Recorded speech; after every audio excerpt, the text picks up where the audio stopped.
most beautiful thing that I have genuinely learned in my life is that you don't need anybody's acceptance to accept you. You don't need anybody's approval to say to make you feel that you're right and you're a good person. You don't need it.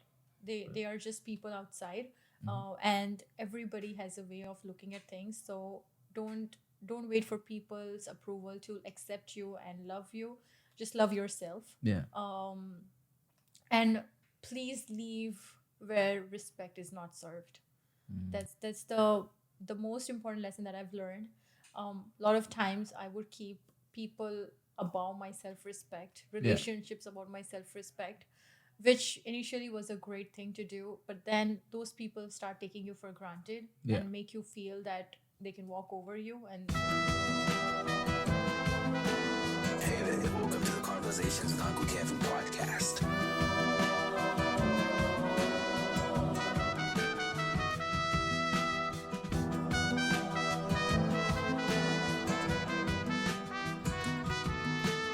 All right. Yo, what up, guys? How you doing? Welcome back to the podcast. Today, I'm joined by the one and only Amrin. How do I say your last name? Satani. Satani. Satani. Straight from India? India. Which part? Gujarat. Whoa. Gujarat. I have a friend from Gujarat. Gujarat is the dry state or alcohol? Yes, but apparently that's where the most alcohol is. Ha- How is that even possible? A lot of things under the table. Okay. Okay. Okay. First of all, how was your day today? It was good. What were you getting up to? I just finished work. Yeah. What do you do for work? I work for IT company, Ooh. but I'm working as a workforce manager. So I work for the company, but I'm not an ITM. Oh, so you're like the boss, but you don't do the IT stuff. Yeah, So you set up the schedules and all that. correct. Oh, you're the first one who knows the meaning of workforce manager or planner, because usually when I ask and they're like, "Oh, what's that?" Yeah. and then I have to explain. But yeah, Okay. scheduling and vacation approvals and all. Oh, so you're the reason people go on vacation. Yes, and I'm the reason why people hate their job because their vacation don't get approved. And what made you get into that? Honestly, I don't even know how I got into that. I studied nursing, so this field is totally opposite of what I studied. But I guess life had written something else for me, and through experience, I got it, not with degree. Ah, okay. I get it. I get it. And then when did you? Okay, so you studied nursing Yeah, and ended up in workforce. How? it's a How? long story. Okay. And then when did you move from India to here? 2011 December. I was just 18 when I moved here. Were you scared? I was excited Okay. to be independent and to explore a new country. Yeah, So I you was scared because no family here, but yeah, oh, you came by yourself. yeah. I didn't have any family or friends here when I first came. Still by yourself. Still by myself. At 18. Yeah, I just How? turned 18. Oh well, I should thank my parents for that. They had that confidence and trust in me. So Oh, that's amazing. I feel like you were just a kid, but yeah, at 18, 18, I was just getting into college. yeah, It was a long time ago, but yeah. scary stuff. So you enjoying Canada? I love Canada. You're the Really? only person who says Really? No. I'm not getting paid for it. I genuinely do love Canada. It's a country that has genuinely um, made me grow in so many ways that I never imagined I would. this. Oh, they got you when you were a baby. Yeah, exactly. I was just like a cocoon in that thing, and I became a butterfly in Canada. So Yeah. it has given me all the colors that I have in my life right now. Oh yeah. So when you came to study to be a nurse?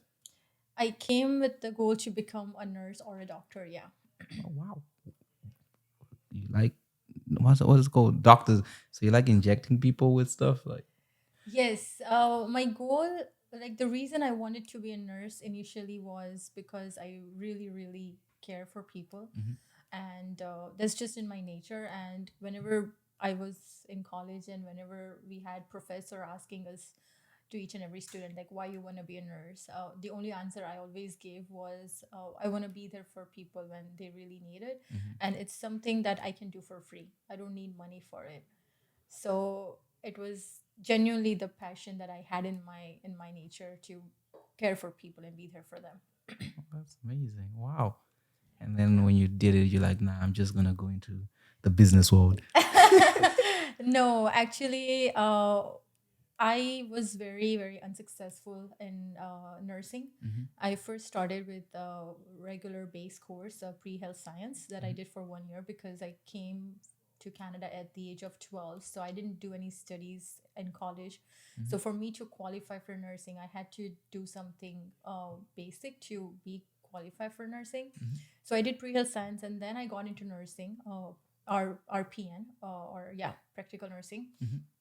And I passed one semester, but second semester I failed, and then I failed again. So I didn't, at that time I didn't want to give up. And I have a cousin. Her name is Nazleen. Nazleen, we call her Naju. Uh, I was in US at the time, and she asked me, like, why do you want to be a nurse? Yeah. So I said, like, I want to be a nurse because I really want to care for people. I want to be there for them, especially seniors and kids. So at that time, she said me something that really hit me hard. And she's like, just because that's in your nature doesn't mean you make it a profession, a career. And that hit me because that's when I realized that there is a difference between caring for people and turning that into a field. Yeah. So, but by that time I already had studied a little bit of nursing, and that was the only way I could get my permanent residence in Canada. So I had to continue, but as soon as I got my permanent residence, I knew that this is not for me anymore. We lost in this. And now we have a crisis. It's all Do because we? of Trust me, yeah, you are better off not being a nurse. it's all because of you. We need more nurses and you let us down. Why? But nah, I understand. I understand. And then so that's so there's no part of you that wishes you were a nurse? There is, but very honestly, when I was, so I couldn't pass my practical nursing, and I was at a time when my student counselor had asked me to leave the country, or said that you have two options: either you go back to India, or you go into another course, because yeah. I had already failed 2 times, and if you fail 2 times in a program, then the college kicks you out. That was in nursing; it's really strict. So at that time, I had to choose another field, which was personal support worker, which is a field where they report to nurses. So at that time, for me, nursing was everything. It Yeah. was like a god. I was worshiping that field. And whenever I would go on an internship, whenever I would see a nurse, I would be like, when will I become a nurse? But life, like, it happened in a way that I had to choose personal support worker, and it was a field that was reporting to nursing. So imagine walking into hospital and doing something below that what you are dreaming of, Yeah. and reporting to that person. That's like a slow death that I was living every day. And after that, I still wanted to be a nurse, but I had extremely bad experiences with my employers, and that just killed the nurse in me that I had. Yeah. And yeah. Well, there you go. It's because of you, hospitals. Now we don't have nurses, you see. Could have had a perfect nurse, but Not the hospitals. I would say certain employers. certain employers Yeah. who we shall not name. Yeah. We see you. I wouldn't name too. Okay, and then that's how you pivoted. Yeah. So what are some of the, would you like someone who wants to be a nurse, like what are some of the things you tell them I like didn't work out for you, or advice would you give someone? Um, I would say that in a profession of nursing, there are so many things that you see regularly. Like, for example, if you walk on the road and you see a senior person walking and falls down, immediately your heart will break and you'll be like, oh God, I want to help her. Yeah. But in nursing, you see that every day, every minute. every other minute, I would say, or every other half hour or something, right? Mhm. So some or other way it kills that emotion that you Yeah. have, because now it doesn't become your heart or your nature, it becomes your duty and your job that you get paid for, Yeah. right? So I mean, I'm nobody to give advice, but from my side, if I have to say something, I would say that just don't lose that heart that you have in you. Don't lose the reason that first you decided, the reason that you first had when you first became a nurse. Mm. Don't lose it. And I'm sure a lot of nurses aren't losing it, because that's why we have great nurses in the country. Where? Where do you meet these great nurses? I've had terrible experiences in this hospital. Really? Yeah, okay, fine. They're nice, but it's just I hate the whole 6 Yeah. hours in an emergency room. Yeah. Guys, I'm dying. Hello. But no, it's fine. Yeah. And how did you find the business side of life? um so I always wanted to be a leader, and I always wanted to manage. So I'm still not there. I want to be a businesswoman, and one day I will. But yeah, this part is really nice, because I've realized now with the experiences that I'm not a person who is a front end person. I cannot deal with customers. I cannot talk to people. I do get irritated very easily, or I get emotional very easily. So I'm a person who can deal with people from the back, like, the managing stuff of Yeah. people, not the person who can deal directly with customer. And I really love that experience, because the best thing that I can work from home. Yeah. And second, it gives me flexibility of working whenever I want, as long as the work is done. Wait, you work whenever you want? Yes. Why am I giving the people these jobs? Okay. And then I know I met you on background. How did you Yes. get into that? So, oh god, this is quite a story. So when I was a kid, the first profession that I wanted to be was a doctor, but the second profession I wanted to be was going into acting and modeling, and that was something really, really I was like very really passionate about. Yeah. But being in India, my parents were not totally approving of it, because of all the politics and all the faces a girl might face. They were Yeah. really protective and scared about me, and they never wanted me to be in that field. And then soon enough, I came to Canada, and I got busy with studies and getting my permanent residence here. But then when I got it, one day I was just scrolling Instagram, and I saw one of Miss India photo, and she was crowned Miss India, and that was at that time I was like, I can't be Miss India, but what if I can be a Miss Canada? Yeah. Because now I'm in Canada. So the first thing I did immediately was I went to Miss Canada website and tried to see if I can. That was literally I had no idea there is something like Miss Canada, or like I didn't know how to apply, but I applied, and I got selected. And I got selected, and I was one of the finalists of Miss Canada 2021. And I got to compete as well in Montreal, Quebec. So that's when it hit me that if I can do this, Yeah. if I can be as an Indian, as an immigrant who was once a student, who has been deported as well, and can come and become and represent Canada, I mean that was a huge achievement for me. So after that, it just gave me a hope that and a way to see things differently. Yeah. And then I realized that if I can do this, then I can do other things as well. And then how people say that positive, you think positive, whatever you think attracts. Yeah. It actually happened in my case. The only thing I was thinking at that time was acting and modeling and acting and modeling.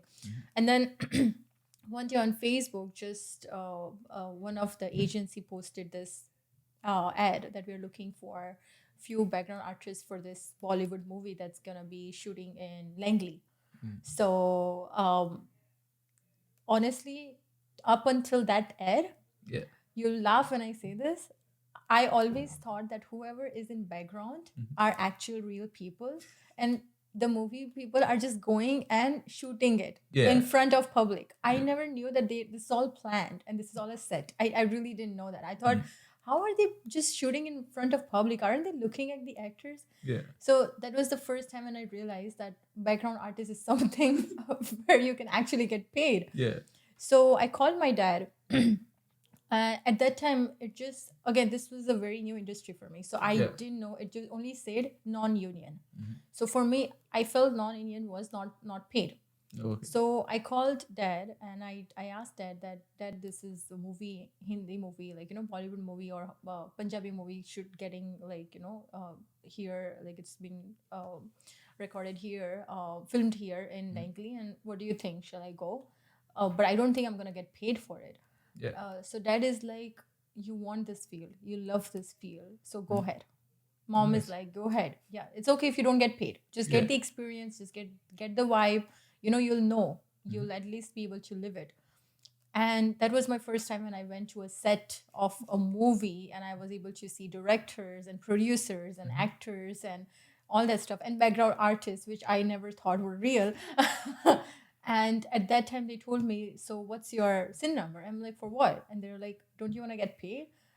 I didn't even know I was going to get paid. I just went because I really love that field. And that's how I knew that this is background thing and you can actually have an agency for it. Yeah. And then slowly I started applying for roles and all that stuff.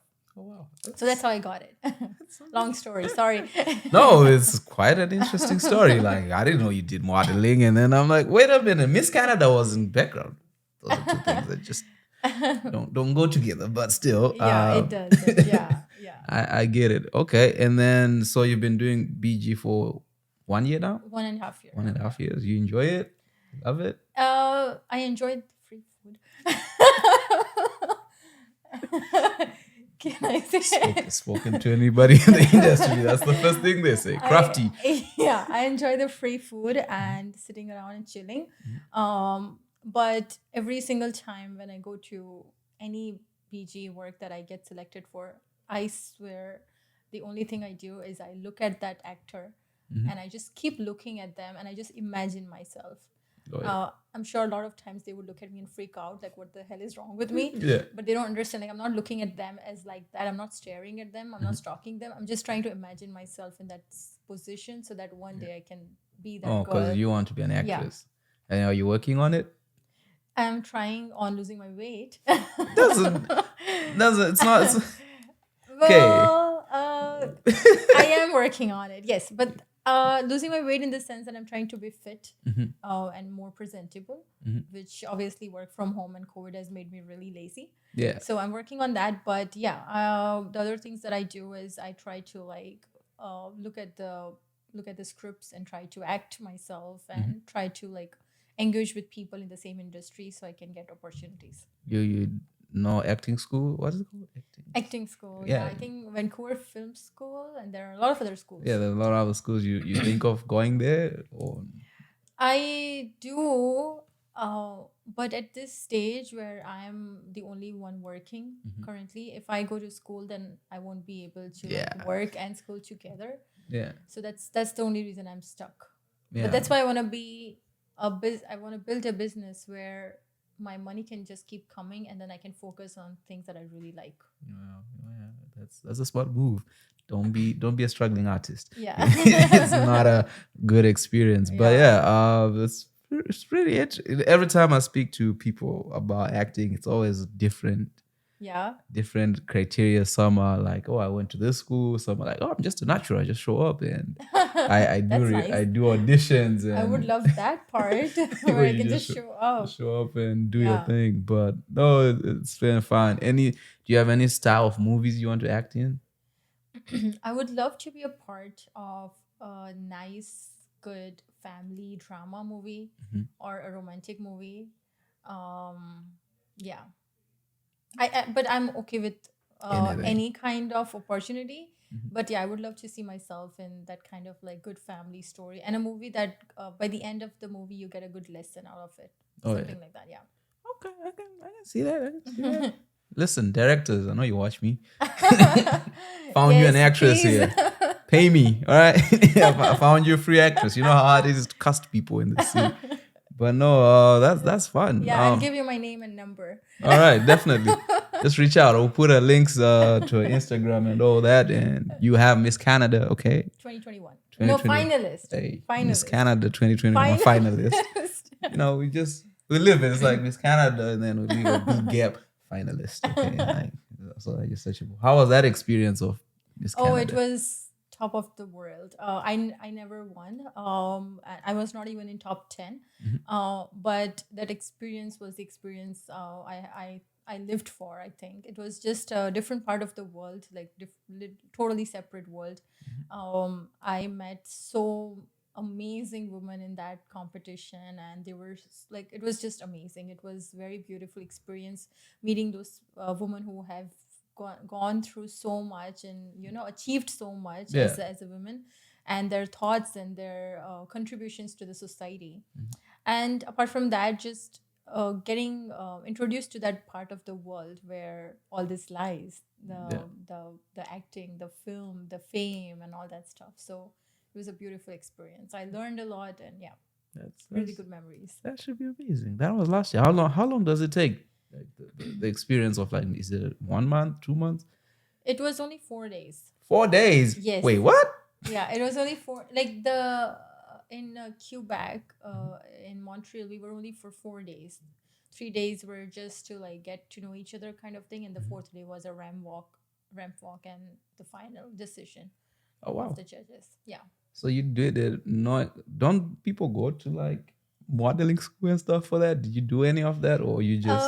I think no, I didn't. I think Miss Canada, I think their focus was to find people or women who have from a different part of the country, who have a story that can inspire youth and young generation. And then when I told them my story, that as an international student, I have come to Canada and this is what my story is. I think the reason I got selected is because my story could stand out. And if I had that strength, and if I had that much in me, then if I would have become Miss Canada, then I think it would have inspired a lot of international students. And that was my actually goal. My goal and my aim to win that competition was just to let the immigrants know that if I can do this, like anybody can.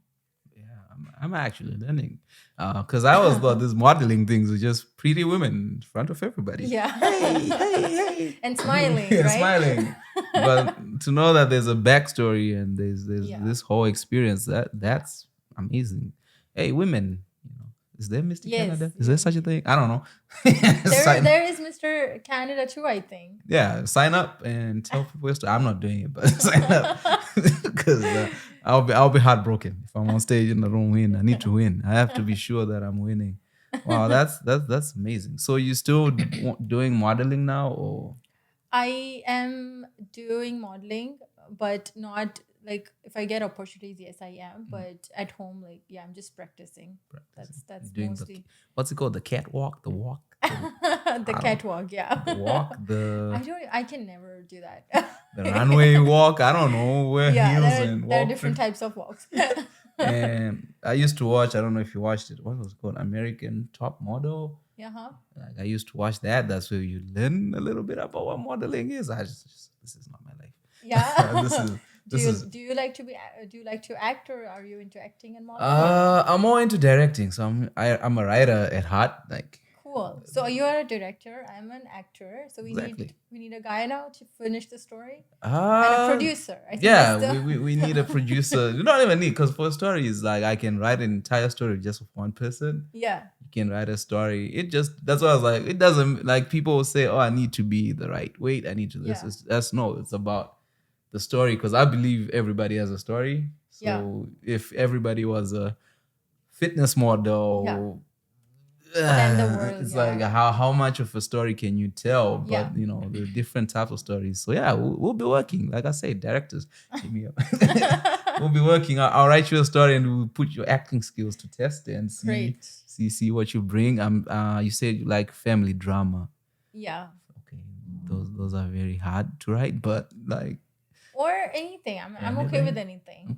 Okay. I'm okay to be a woman. I'm okay to be a doctor. Okay.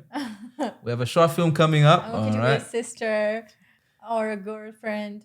I'm okay with that. Wife, mother. Okay.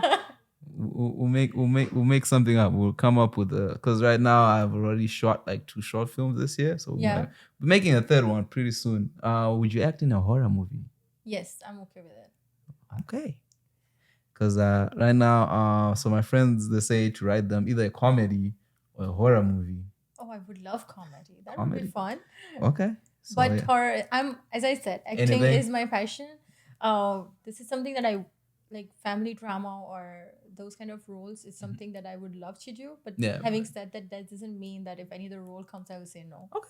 Definitely, Yes. we'll work. We'll check back on this channel, guys. She'll be in it. I'll be writing a good character. You promise? I promise. Oh, you're promising on live. On live. This is on my podcast. I Okay, promise you you. guys.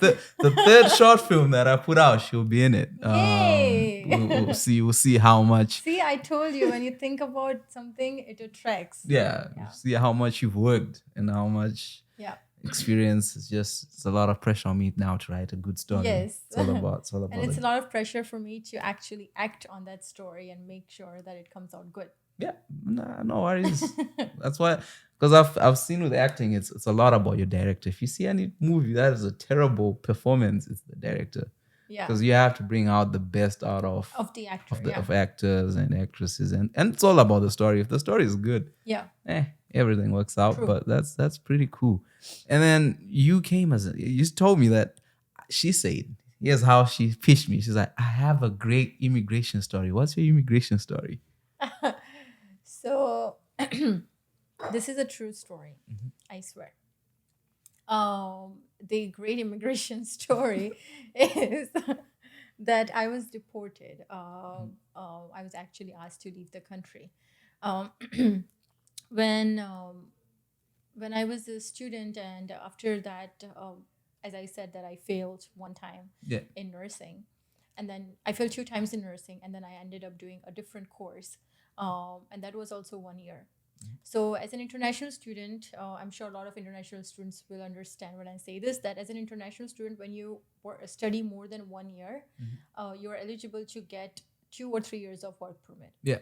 Right? I did 2 years of studies. So I was eligible to get at least 2 years of work permit or 3. And I was really hoping for 3. But when I got the work permit, I only got for 1 year. Whoa. And when I called the immigration, they told me that because there is a gap between your studies, that's why you got only 1 year. Now, even though I failed and even though I was studying, but because I didn't have a degree, I didn't end up getting a degree, and it was just failing in the courses. Yeah. They considered as 2 years of gap in middle of 2 degrees, and that's why I was not qualified for more than a year work permit. Then the day when I realized that was like the most like heartbreaking day for me, because like you need at least 1 year to find a proper employer to work and then to apply for PR. And in this case, I only had 1 year. Yeah. And I was in Ontario at that time. So in Ontario, the degree that I did was considered in C category. And as per that rules and regulations, I would never be eligible for PR. So now my biggest question of life was, where do I go? Which city I go? Which province I go to? Yeah. After a lot of research, I decided to go to Saskatchewan. So in Saskatchewan, in that already 2 months had passed away. Yeah. Right. So when I went to Saskatchewan, now this is a personal support worker degree that I did. First semester I was able to pass very nicely. Again, in second semester I failed in personal support worker, which is a level below than nursing. So a lot of credits I got from nursing semester that I did. So when I failed second time, I actually fought with my GPA in the college because I knew 100% that it was not my fault. Yeah. The failing that happened was not my fault. They failed me in practicum.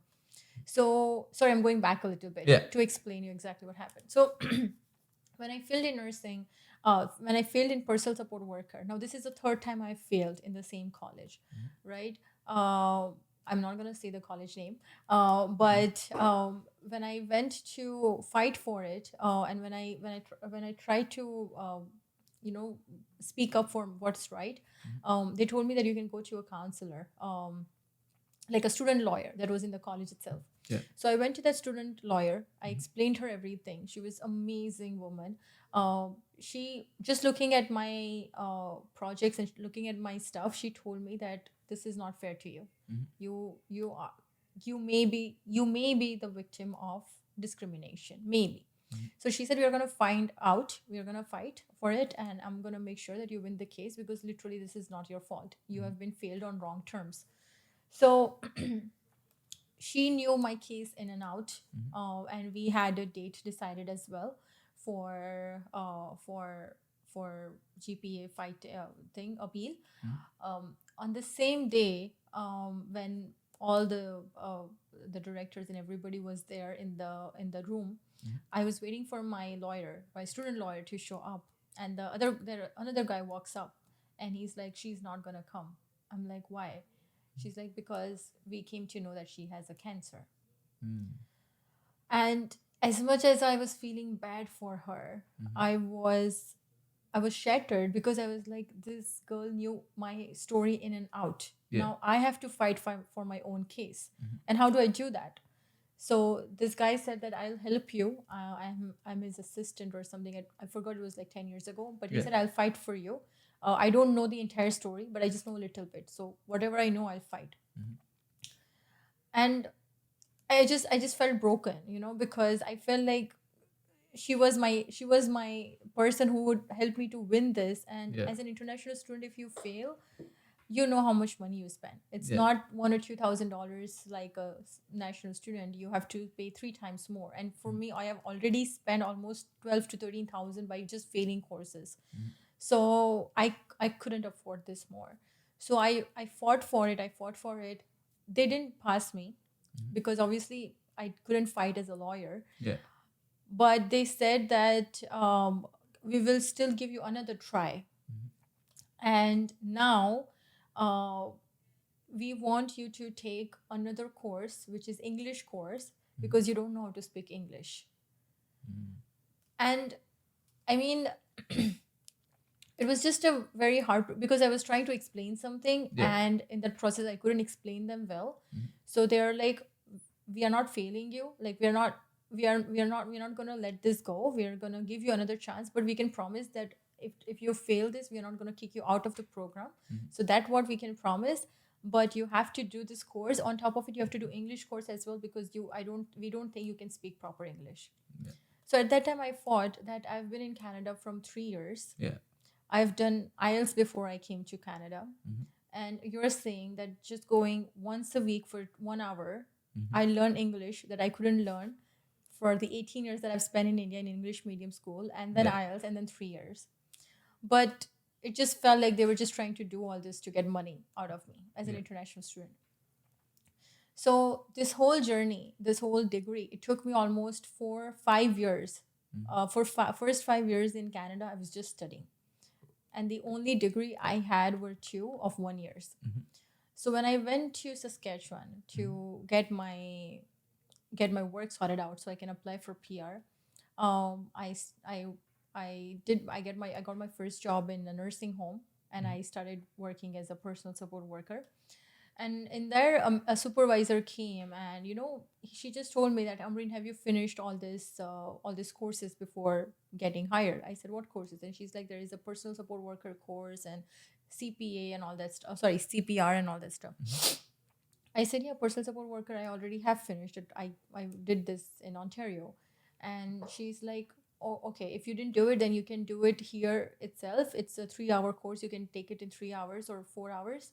And it's like $1,000 fee. Oh, sorry, $250. And you can finish in 3 hours.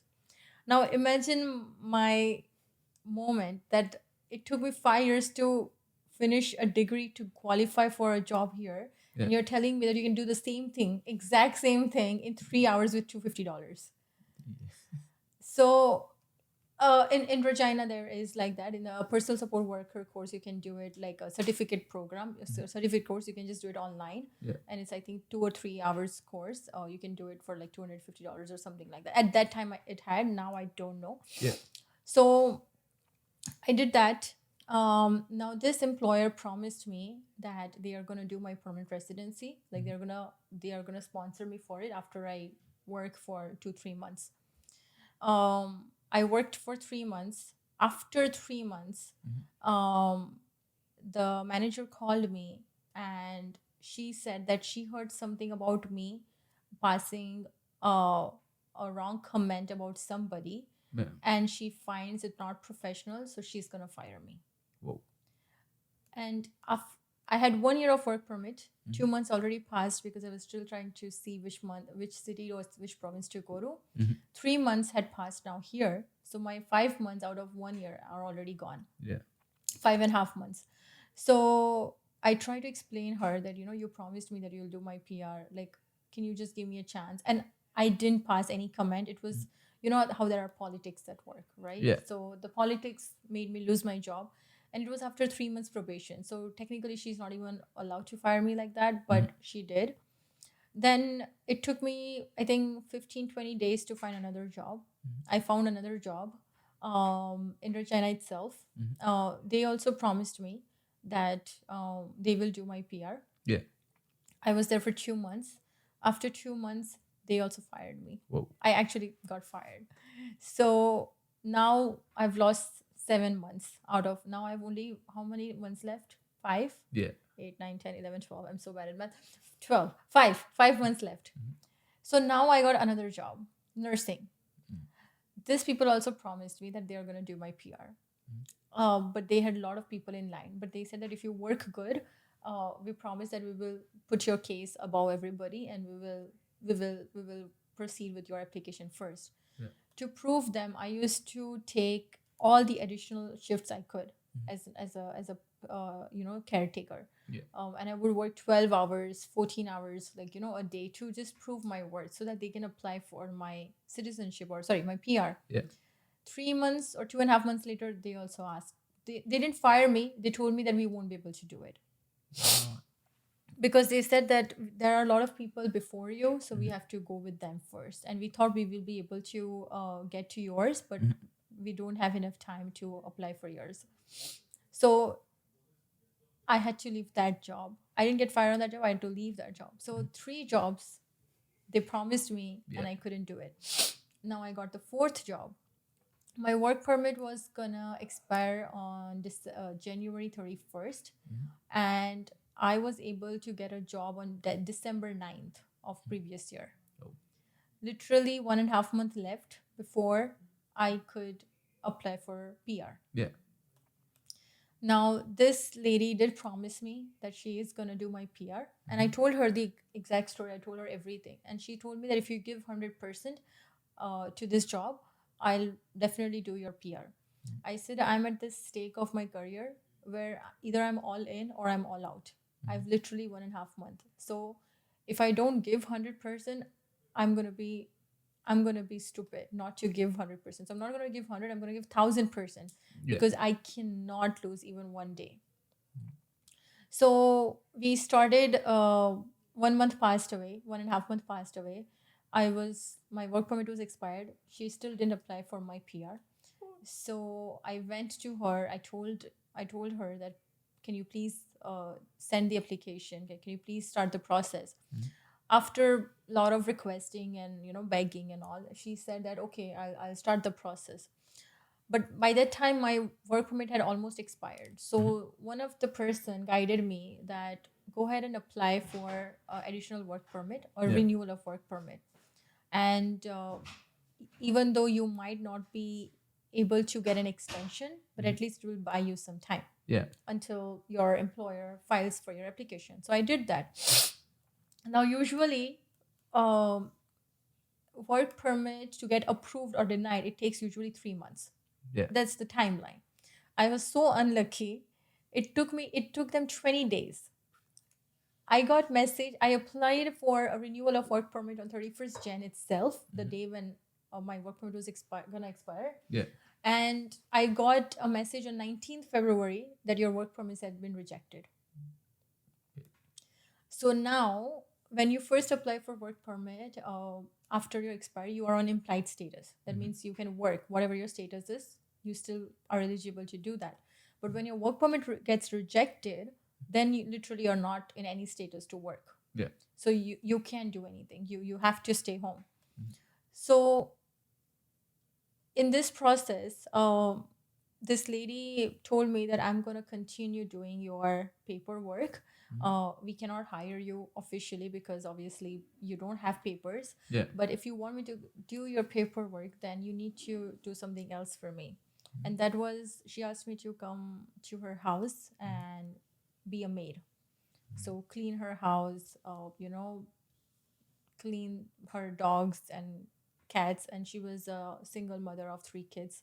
So wanted to clean their rooms, and there was a bed bug in the house one time, and she asked me to like completely clear the whole house, clean the whole house for the treatment, and then arrange the whole house and all that stuff. She never paid me for it.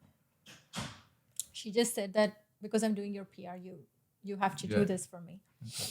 Now on the other side, I was doing this. On the other side, I was trying to apply for my work permit. Yeah. It got rejected. So she did all the files again. Then I again applied for it, and now it got approved. Oh, nice. So once it got approved, then I filed for my PR.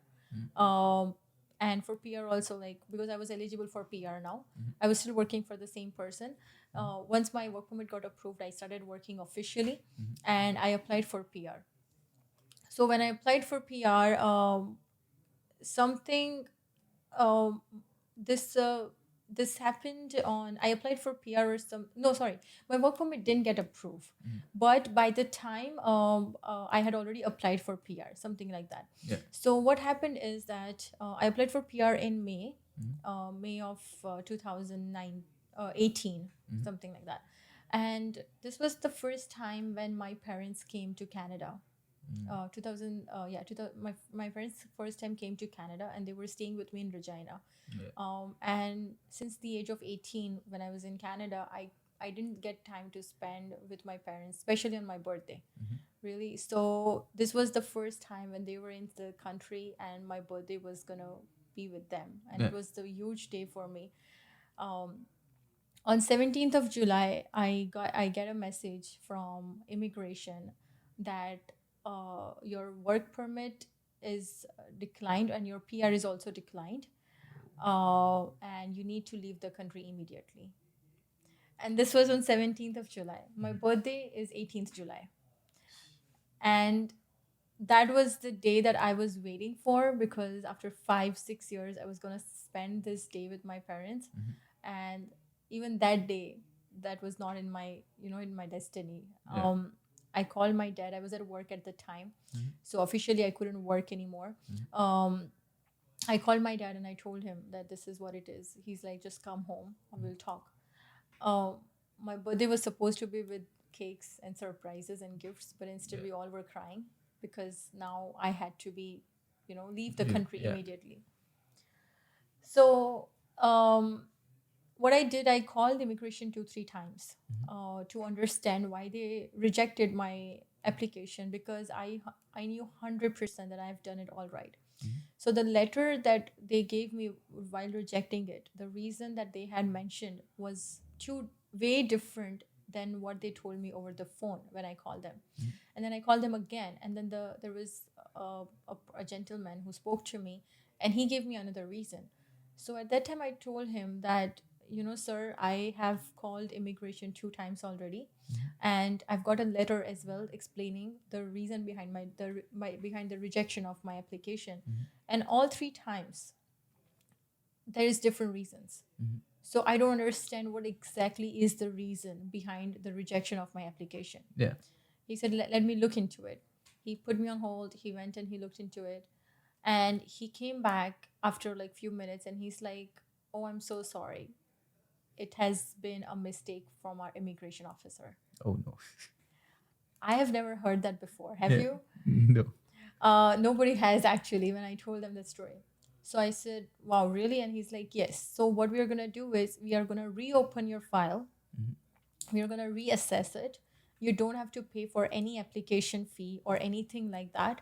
We're just going to work on it again with a different officer or the same officer. Yeah. So I asked then, do I need to go then do I need to leave the country?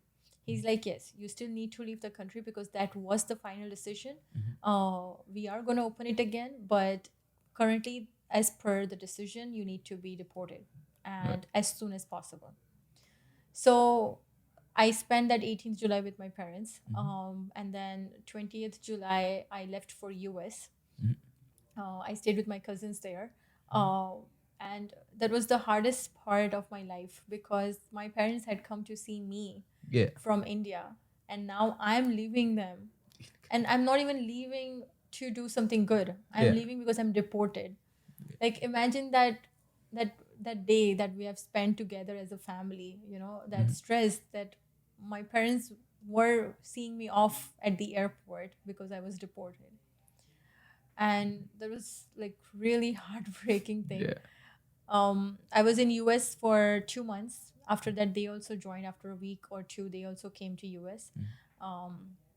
After 2 months, I got a letter from immigration that the case has been resolved. Your application has been approved. Oh, yeah. You're welcome back to Canada.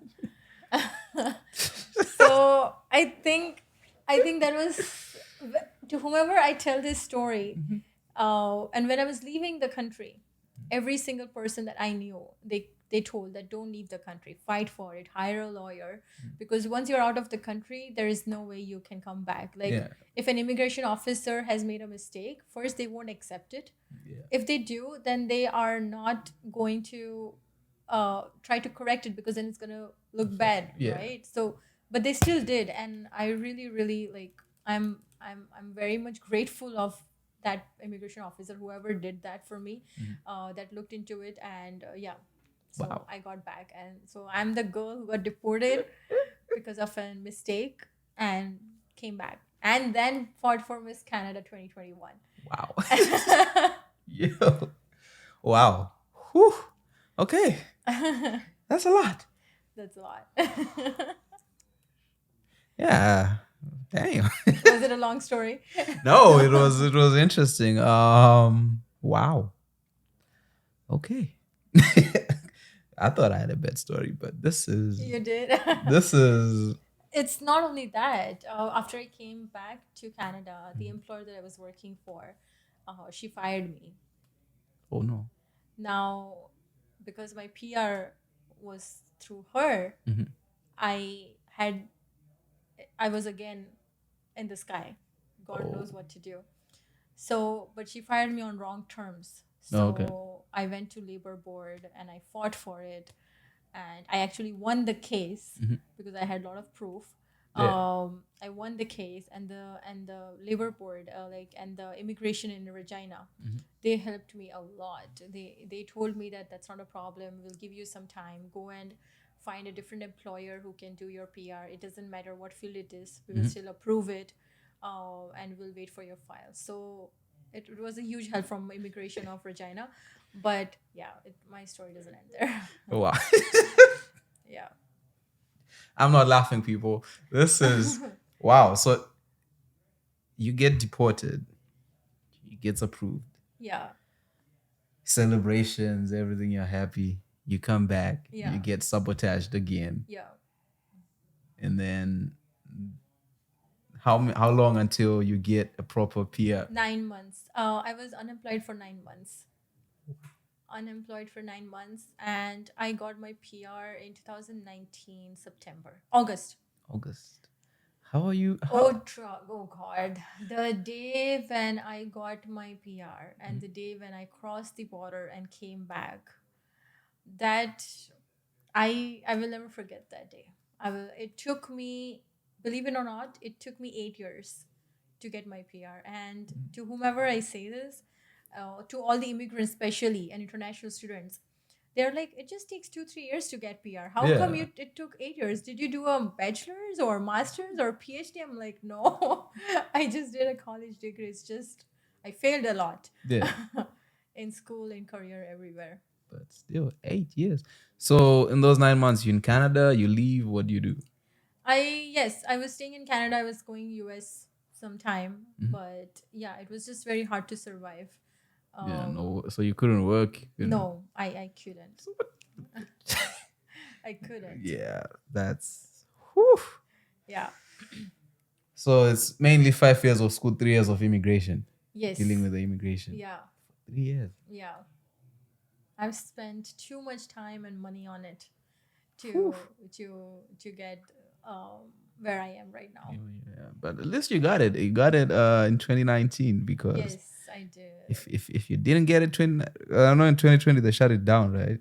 Stop processing. No, you know what? After I got my PR, I saw the rules have changed, and now personal support workers are given a high priority. Oh wow. Yes, and there is a different case or different criteria for people who are going through employer issues. If employer are taking advantage of them or something like that, there is Yeah. a different criteria for that where immigration helps them. Oh, yeah. And before all this, they didn't have all that. So I was stuck with it. And I was like, why? Like, why when I was there, why this all rules were not there? Yeah. Because I was a part of that. I was part of that employer taking advantage of me being an immigrant and not able to go anywhere because we're on closed work permit, right? So, Yeah. That is. Whew. It's like, where do I even go? What? Who's this woman with her kids with the bed bugs? And how does that conversation even happen? So she made you work, doesn't pay you, Yeah. and then screws you over for the permanent residence. Like, how do you live with yourself as a It was person? tough. When I used to work there, after I came back to Canada. I didn't get fired immediately, obviously. Yeah. I used to in nursing. You have like a full 8-hour shift or a graveyard shift, which is a 12-hour shift, right? So I used to have that. But after I came back to Canada, once I got back after that deport thing and all that stuff, she changed my shifts, and my shifts were 4 hours in the morning and 4 hours in the evening. So in Regina, if you have lived or have you have heard, it's like always cold and -40. And Yeah. in order to go somewhere, you have to like start your car 15-20 minutes before because it's so cold outside. So, and the travel time was about 20 to 25 minutes. So I have to go 4 hours in the morning, which was, I think, 10 to 2 or something like that. And then 4 hours in the evening, which was 4 to 8. I couldn't do anything in the whole day. Because like by the time I come home, I have to go again. Yeah. And then, like my whole day would just go. It was a 12 or 13-hour shift, even though it was just a 4-hour shift. Yeah. And then the torture I had to face by those people when I was working there. So she tried her best to do something that I quit, but I couldn't because my PR was happening from that place. I couldn't. And every single time, I still remember in Regina when I was driving, it was a highway that I had to take.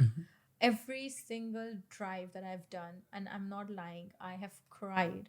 Yeah. And I've begged God to end this day, or a lot of times I just wanted to pass the highway and fall and just die because the torture, the mental harassment was to such a level that dying seemed easier, but I didn't. Yeah. And I'm happy that I didn't. I decided to fight Yeah. for it, and I decided to survive. And I think, and then that's that. I think that, and I'm really proud of that. That Oh, I yeah. didn't give up on my life, and I didn't give up on my days because I wouldn't be able to see this beautiful day where I'm sitting with you, right? Yeah. I wouldn't be knowing this story. Like, I would be thinking everything is beautiful in Canada. Yeah. Was this lady Canadian? What? Am I allowed to say? Yeah. No, she was not Canadian. Oh, okay. I was about to attack them Canadians because I love. She was from Poland. Okay, so she was an immigrant being. Yeah, she was an Evil. immigrant. Yeah. Wow. That's interesting. Yeah, it was really tough. So it's like she knew the journey. So it's probably Yeah. because someone did the same thing to her. The point is that when I was going through all this, it was not just the torture that I was facing in the nursing home itself. It was a private nursing home. It was not a government. So the torture that I was facing, it was not her more, it was her sister more that was doing all this. And I was more hurt and affected and bothered and mentally harassed by her sister because her sister was the manager in the Oh, nursing home. okay. She was having another job, so she wouldn't be. But her sister, obviously, like if you're brothers, right? Yeah. You're gonna listen to what your brother is gonna say.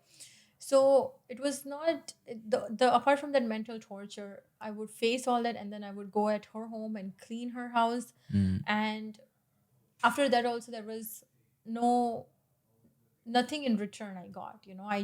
I used to just get all the negative things and all the abuses and all the Yeah. insults and disrespect. Yeah, that's. Whew, at least you left. So Yeah. once you got your PR, when did you leave Saskatchewan for Vancouver? Oh, I left Saskatchewan in 2020, I think. And the reason I left is because COVID had come and my work was from home, and my sister lives here. So my main purpose was to be with her. Oh, nice. Okay. Yeah. No more Saskatchewan.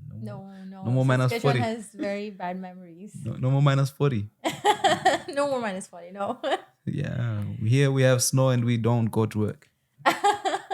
Bye. We're done for the week. That's true. That's amazing. Wow. So when did you get your new job? I got this new job, like the one that I'm working right now. Or the one that made you stop working with these weird people? Oh, that one. That one was when I was in Regina itself.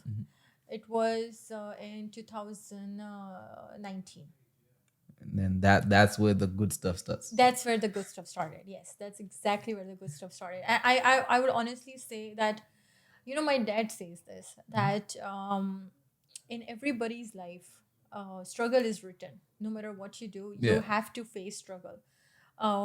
You are really lucky if that struggle is in the early stages of your life, Yeah. early years of your life, because that just means that the rest of your life is just going to go that smoothly, Yeah. because you're going to get reward of those struggles if you don't give up, if you don't lose hope, if you keep doing right things. Yeah. So I think I had that struggle of 8 years that I did, and yes, after my permanent residency, my life changed a lot, financially, physically, mentally. I've grown a lot. So Oh, yeah. yeah. Amazing. We celebrate you. No more Saskatchewan, okay? Dear immigrants, I wouldn't go out there. Not all rosy. And how do you find Vancouver? You love it? Yes, it's very beautiful. I love the weather. I love the people. You get to live and explore. Yes. Better. And Vancouver is the reason that gave me opportunity to acting and modeling. So Yeah. I think it's a huge platform Oh, for yeah. that. Though. So yeah, definitely. We have a lot of that. We have a lot of acting, a lot of background. Yeah, right? A And lot. Toronto as well, I think. No, Toronto sucks. No. No, don't say that. I've never been. But Vancouver is the best city. Super expensive, but we leave. How do you find the cost of living here? You like it? I honestly don't find it expensive. She's a rich woman, okay? We're talking with a rich human being here. What do you mean you don't find it expensive? I feel that this city, if it's asking more money from you, it's giving you opportunities to earn more as well. So you just have to find that opportunity. If you find that opportunity, it won't be a matter. See, these medical people, these health people who get paid, and us normal people who just want to wake up and do I'm not a nothing. medical person. See, these IT people. It's not only one thing that I do. Okay, we have background. We have IT. What else? I run Airbnbs too. She runs Airbnbs, which are highly legal in BC. Yes, and Thanks for mentioning. and what else? I rent cars too. She rents out cars. See, she's a businesswoman. She's a rich lady. No, I'm a wealthy lady. Okay, And, very wealthy, very Yeah. wealthy. What got you into? What do you mean rent cars? Like on Turo? Yeah. That thing actually works. Oh yeah. People actually rent cars. Yeah. Nothing happens to your car. It obviously things happen to your car. But Turo is really nice covering all that stuff, so that's really nice. It's been a busy market now, so I have kind of reduced that part of my income. Yeah. But I'm more into Airbnbs right now. Oh, wow. So Yeah. Wow. People pay for Turo. Listen, my roommate told me to put my car on Turo, and I was like, I don't know. I don't think it works. So I'm shocked. it does work. It does work. But yeah, currently the season is very slow. Yeah. So my cars are not going. I just have a lot of local and regular customers. How many cars do you have? I had 4. I just sold one. So I have 3 now. Oh, so you just bought them to rent them out, or you Yes, bought yes, them yes, because yes. Yeah, of course, just to rent them out. And then one car, it's just I just have it. It's like a van kind of thing to move my furnitures around for Airbnbs. But yeah, wow, you're actually running a business. And then, okay, let's talk Airbnb. So for Airbnb, you own places, or how does this work? I own one of the place. Okay. The others are contracts with the landlords. Yeah. So she's a homeowner in Vancouver. I'm leaving this podcast, people. I'm done. Okay, how was it like being a home? When did you become a? Is it called homeowner, apartment owner? Is it an apartment, a house, Condo. condo? Where? Downtown? Sorry. Okay. So you're the ones who are causing all those ruckus in Surrey. Yeah, we all see those people making us all homeless. We're just trying to find homes. Oh, come on. Okay. I just bought one. There are plenty of available. Yo, the fact that you can afford a condo in British Columbia, you're the first person. Okay, you're the second person on this podcast who owns a condo. Really? Yeah, you're the second. Otherwise, everybody else owns house. No, they rent. I think they Okay. all rent, or like, no, Steven owns stuff. Yeah, so you're the third person. So it's I 3 think people. Steven there. also has Airbnbs. Yes. He spoke about that. Yep. Steven was here talking numbers I've never heard of. I was just like, wait, what? He's like, yeah, I lost 100,000. I'm like, how do you lose $100,000? That's huge. Now I need to know what she said. Yeah, he's like, he was doing cryptocurrencies and he lost 100,000. Oh. It's like, listen, I don't care if it's crypto, if it's whatever. I'm not losing 100,000. All right, you pay me back my money. I'll lose $10. Okay, I'll not lose 100,000. But that's fascinating. Okay, so you do Airbnb. Is it busy? It's not busy right now. Why not? It's I think it's because of the weather. And it's all in Surrey, or you like all over? It's all over. Oh, nice. Delta, Vancouver, Burnaby. Yeah. So when's busy? Like summer? Summer is really busy. Yeah. And how was COVID? I think COVID affected Airbnbs, no? At that time I was not doing Airbnb. I just started doing about 2 years, 1.5 years ago or so. But yeah, during COVID I was doing, but I didn't have many properties. I just had one at the time, and it was doing good. Okay. It was really doing good. Yeah. So when it slows down, when you have so a contract is what? You pay them rent, or you give them a portion of the Airbnb? It depends. I have different contracts with different people. Some I just pay rent no matter what, and then some I do percentage wise. Okay. Wow. So what happens if no one books your room? You still pay them rent? I still pay the rent. From your... Yeah, I still pay the rent. This is why I don't have these Airbnbs, right? Because then in somewhere, it covers for you. Oh, okay, right? so it pays does, for itself. Yeah, it pays. And then if I feel that there is a property that is just not, it's not worth it, it's not giving me enough value for it, then I have this contract with landlords that I'll just give a month notice, and then I'll cancel the property. What made you think of this? Now I'm interested. Airbnb? Yeah. What did Steven say? Stephen was bragging, all right? He was bragging. Okay. Yeah. I have an interesting fact behind it. So when I first came to Canada, no matter how hard you work to earn your money, or to your first thought, what's the first thought that comes in your mind? I need to pay rent. Yeah. Right? That's the first thought.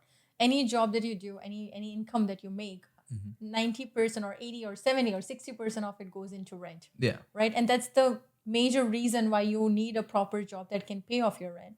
Other things like mobile bills, groceries, extra expenses is something you can always work on, or you can, try to be like flexible with, or try to like, spend less money. But rent is not something you can ever compromise with. Yeah. And that place is the least place where you're going to stay, especially if you're a student or working. Yeah. You just come home to sleep. And still, somehow, majority of your pay goes into that. Yeah. So I had this thinking in my mind that as an international student, when I came, we were not allowed to work more than 20 hours a week. right? That was the rule. So no matter how hard you work, you cannot make more than $1,000 or Yeah. 1,500 because you can't even get that high level jobs. You're still studying, right?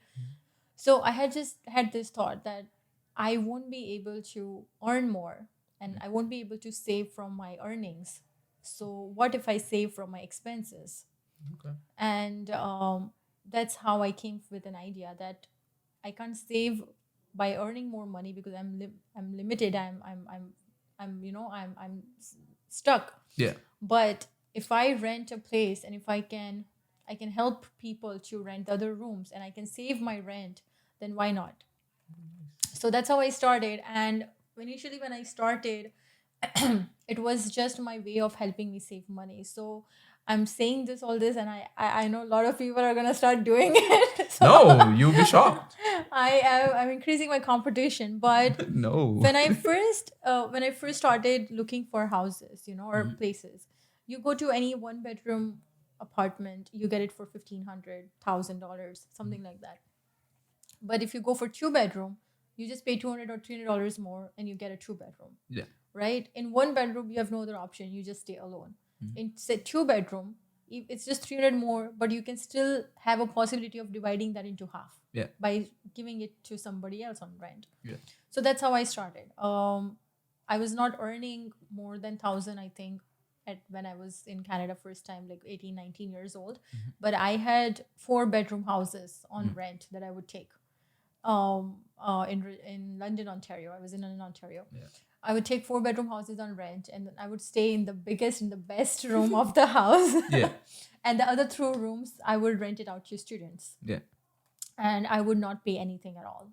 I would stay for free. So that's how I started this.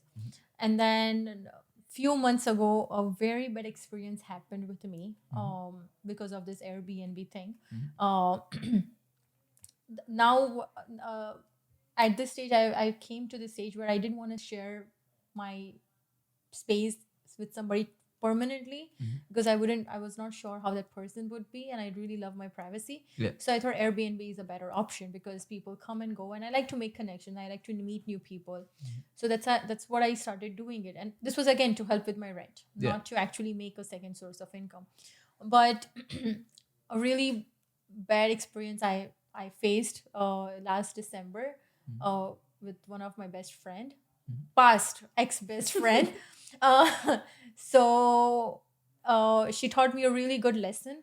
And after she left, one of my friend told me that why don't you turn this into an income instead of just saving your rent, you know?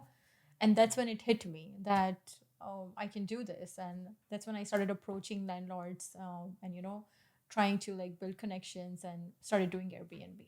Oh, wow. So initially it was just to save my rent, And then turn into a business. Listen, people, I can't do it, but like, I'm not dealing with anybody.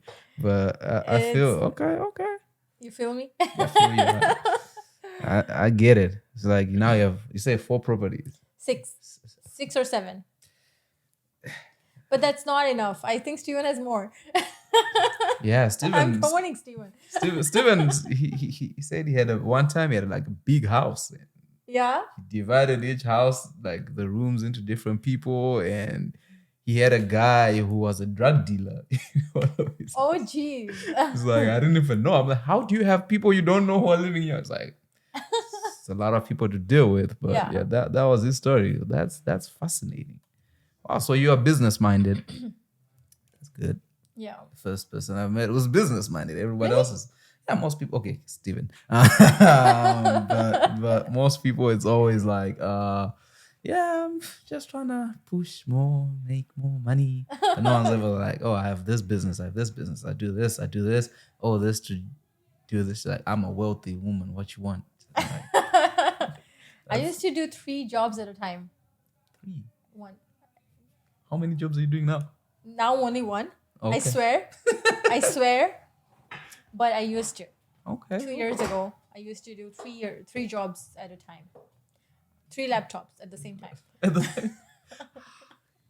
That's fair. I just hope my employers are not listening. Oh, it's done. You moved on. Like it's. But that's what I like. That's what I'm saying. That you have to find opportunities, and then No, it's not expensive. earn so much that uh, the tax that you pay is not even money that you count. She's like, the tax that you pay is no money you count. The rent that you you don't even pay rent no more. The rent that you pay, you don't even have I capital. do. When the business is slow, I pay not for one, for 5-6 houses. So Well, you've already saved that from the businesses themselves, so you're not paying anything. Wow. Oof, I want to chase out my roommates and start having Airbnb, I need to kick him out. like, yo, I can't do this no more, bro. But, oh wow, okay. So in this part of the podcast, we ask you these questions that were given to me by my 7-year-old nephew. Oh, nice. They're not even that hard. It's like the easiest questions. Cool. Like, he's 7, people. Like, Sure. okay, so the first question is, for what in your life do you feel the most grateful? I am Ismaili, Aga Khan, Shia, Muslim. Religion. I'm talking Okay. about religion. I honestly feel most grateful about being born in this religion, and born in a family where I have parents like my mom, dad. Okay. Wait, you said? Oh, the part I called was Muslim. What did you say before that? I just described the caste. Okay. I was like, wait, what? I've never heard of this before. Yeah. Okay. Then number 2 is, if you could change anything about the way you were raised, what would it be? If I could change anything the way I was raised, I wish my dad would just tell me one day that all this is a lie and you're really rich. Do whatever you want. I just wanted to teach you a lesson how poverty looks like. Yeah. Like, just- But other thing that I would like to change is I wish. Yeah, I don't know. No. You're like, I perfect think life. yeah. My life was perfect, man. What Yeah. you talking about? Like, No, it's not perfect. No, it's not perfect. I get you. What is the greatest accomplishment of your life? Getting permanent residence in Canada, Yeah. being Miss Canada finalist, Yeah. and one time, there are 3. Sorry. Okay. One time this was my first time I had a car, and I drove 22 hours all the way from Regina to Vancouver to surprise my parents. Alone. 22 hours. Alone. How was that? Sorry? How was the journey? You enjoyed Oh, it? jeez. It was amazing. It was amazing, which I'll never do again. Alone. But it was every minute that I spent thinking that I'm going to surprise my parents was, yeah. And then you amazing. drove back. I drove back. So it's like 44 hours. Yeah. Oof. Man, I drove to Calgary. Yeah. That was fun. That's fun. Yeah. That was painful. It's fun. It's painful. It's so risky. The roads are so. Yeah. Oh, Ooh, coming out of BC. Yeah. Anyway, to my passengers, they remember. Nobody died, all right? We made it. We live to tell the story. Okay. What do you value most in a friendship?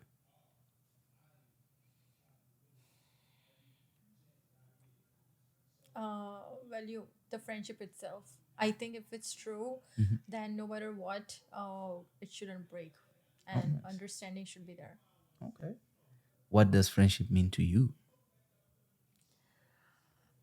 I don't think these are 7-year-old. Hey, there's 7. I'll show you. You're on his ID. He's smart. 7, man. For me, friendship is like, if it's true and if it's genuine, I feel it's a family you have chose after you were born. Family that we choose. All right. What's something people seem to misunderstand about you? I'm gonna cry. I have an anger problem. I'm very short tempered. Yeah. I think I've changed that now. But people misunderstand about me is that I'm not a good person. Sometimes people misunderstand that because I get angry and I'm very moody. I have mood swings a lot. So when I'm good, like when my mood is good, I'm like the sweetheart. But when I'm upset or frustrated and anything can upset me, trust me. Oh, wow. You biting your nails can also upset Oh, me. wow. And then I become really like annoying. Yeah. And because of that anger and Yeah. because of that negative that one flaw I have, I feel a lot of people misunderstand me. Oh, okay. Yeah. Okay. Dear nephew, do not anger I her need with to those think questions. about all these answers when I go home properly because I think I'm not giving proper answers. Oh, you are. This is yeah. I'm like hopefully we don't make you angry right now. But if you could turn back time and talk to your 18-year-old self, what would you tell I her? would love to talk to her and I would love to tell her stay away from boys. Oh no. Okay, this is okay. No, sorry. No, sorry, not boys. Stay away from people who doesn't have good intentions. Like trust that universe and God has planned things for you and Yeah. they are going to happen for you. Have faith. Don't just jump into something because you think that's right. Just believe in God. It's going to My- work out. Be my- strong. To my future daughter, you heard her. Stay away from boys. All right. Yes. Stay away. Nobody. Books before boys. Yes. What is the most important thing you've learned in your life? What was your life like before learning it? What was your life like after learning it? The most beautiful thing that I have genuinely learned in my life is that you don't need anybody's acceptance to accept you. You don't need anybody's approval to say to make you feel that you're right and you're a good person. You don't need it. They are just people outside, and everybody has a way of looking at things. So don't wait for people's approval to accept you and love you. Just love yourself. Yeah. And please leave where respect is not served. That's the most important lesson that I've learned. A lot of times I would keep people above my self-respect, relationships about my self-respect, which initially was a great thing to do, but then those people start taking you for granted and make you feel that they can walk over you and you don't mean anything to them.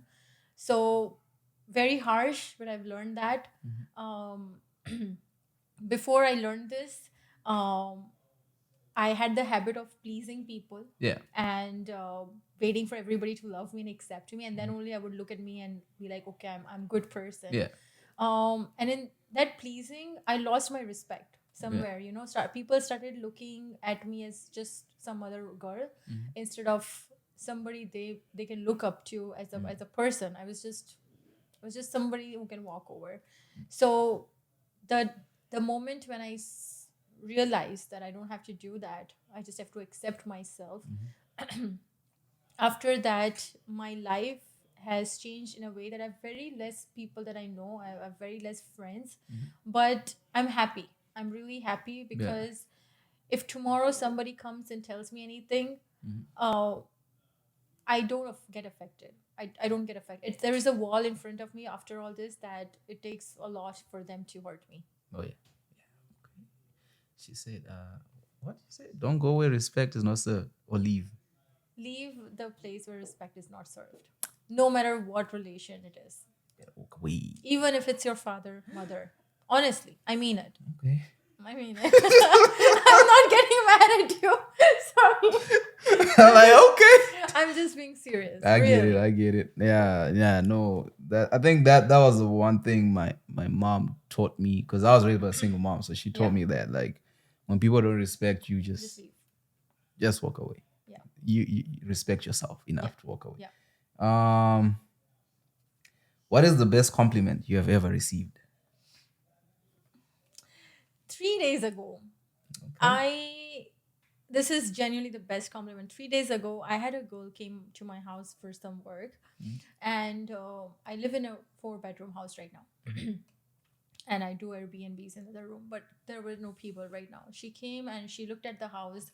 It's a beautiful house. It's not mine. I'm renting it. And she asked me like, are you married? I'm like, no. She's like, do you have a boyfriend? I'm like, no. And she's like, so your parents? I'm like, yeah, they are gonna come in, they're gonna come soon. They're in India right now.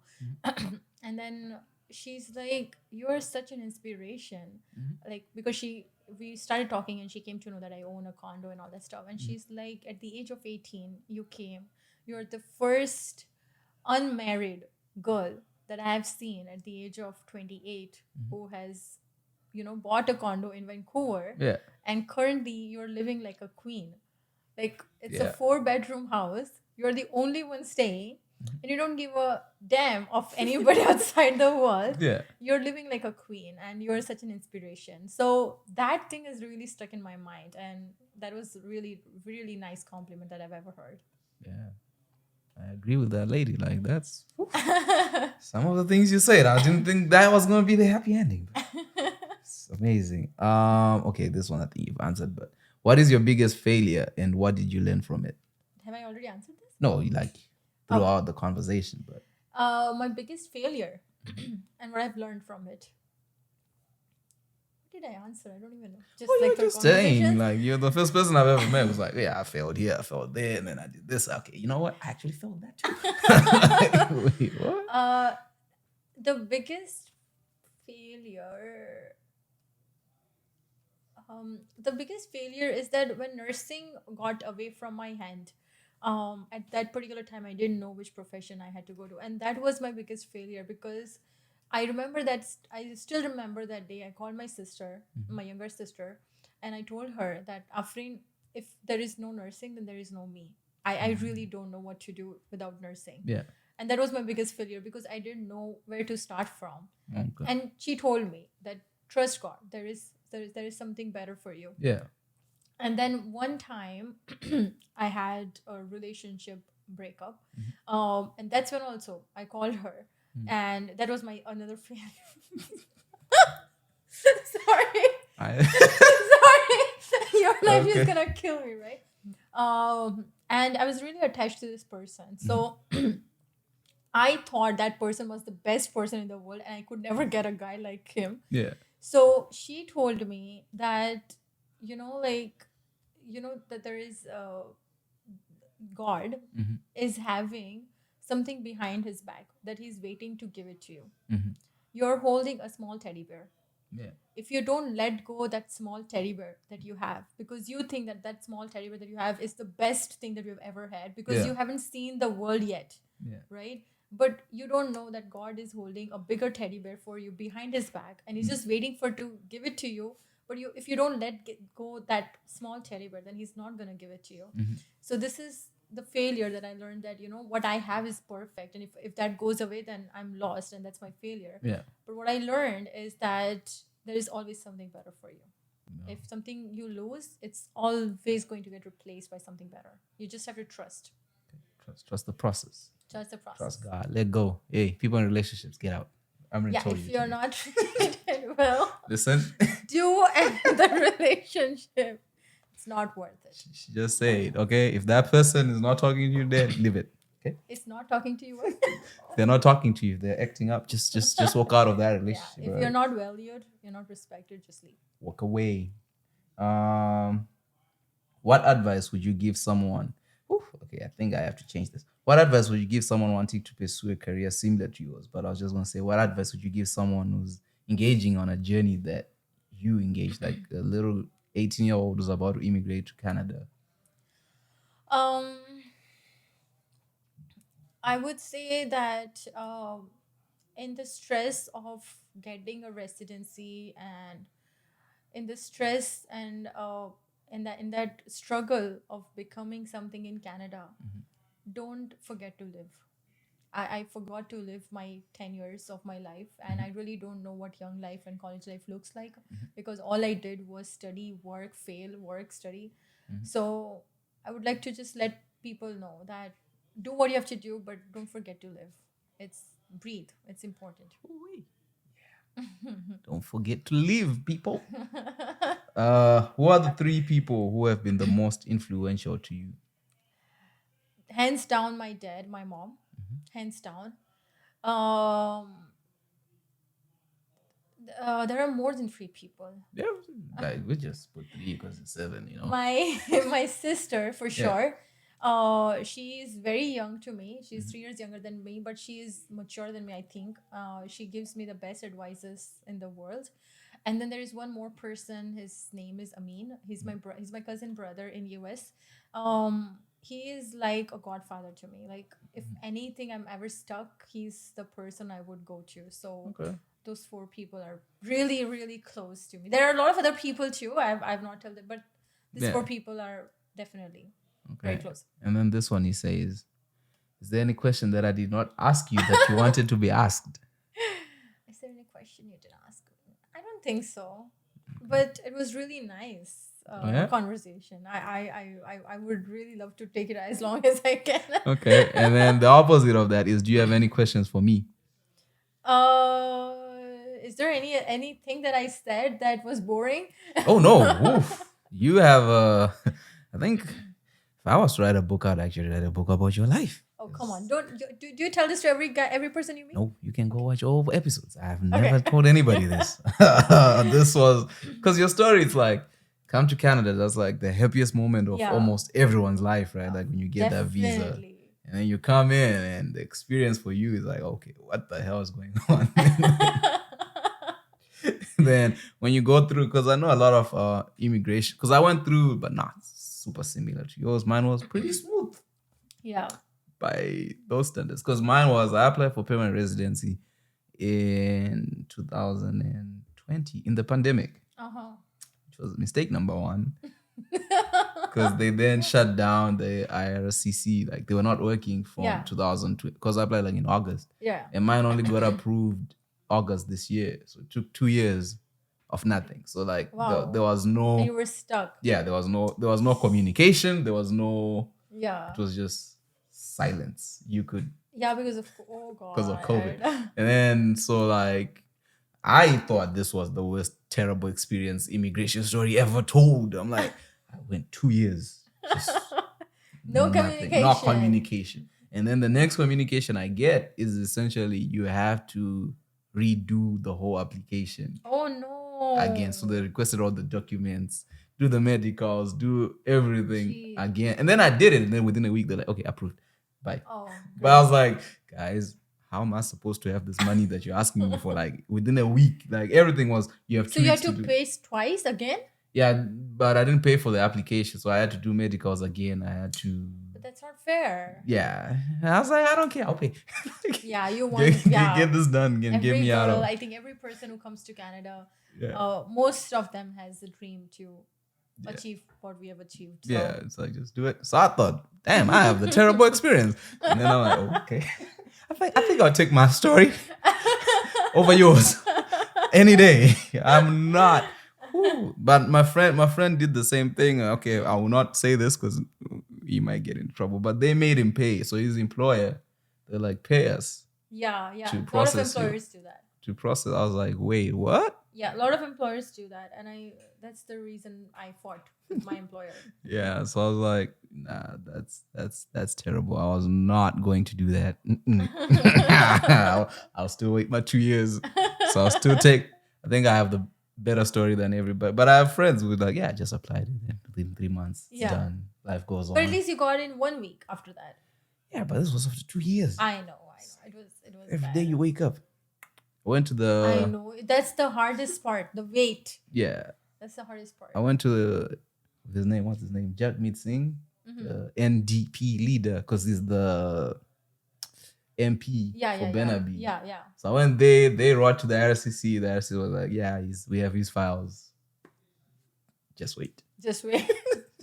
Like, that's it. And then they're like, yeah, they told us, just wait. I was like, he's always on TV. Just go and finish my file. just get it done. Because the other thing is you get worried that your work permit expires, right? Yeah, and yeah, that's yeah. just stressful. Were you on closed work permit? Or? No, I had an open. Okay, Because I that's got mine for, I went to school and then got the 3 years Yeah. that you were hoping for. I was Yeah. like, I'm not going to tell her that I got it. But yeah, I got it. It was super open. I'm not and jealous. It's okay. Super open. I worked for a year, applied. As soon as my 1 year just passed, I was like, Yeah.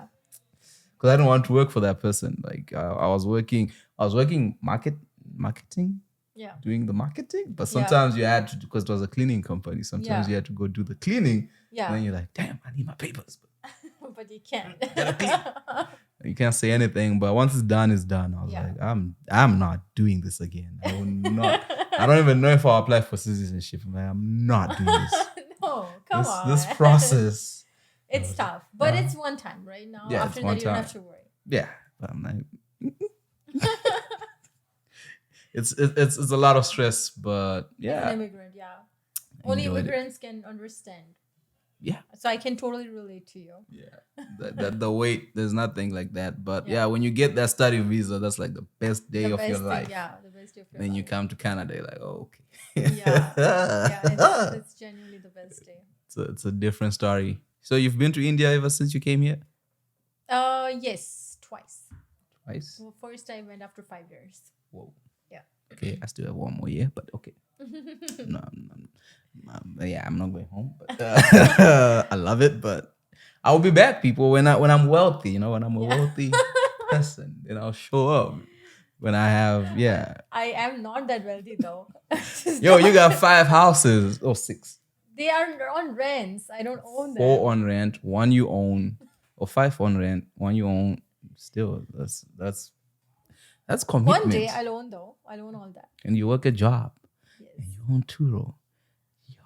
I don't own Churro. Okay, not own, but like you're on Turo. Yeah. And But yeah, I hope one day I do become that wealthy that I can own all this. And then you just like now Working I'm on getting into it. acting.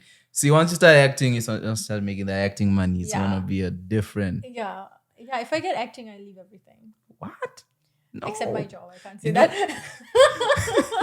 You know, acting. The thing with acting, the problem with acting is unless you start making like those $1 million a year, you can't really stop working Yeah, that is true, that because is these true. people, they work like 6 months out of a year. Yeah.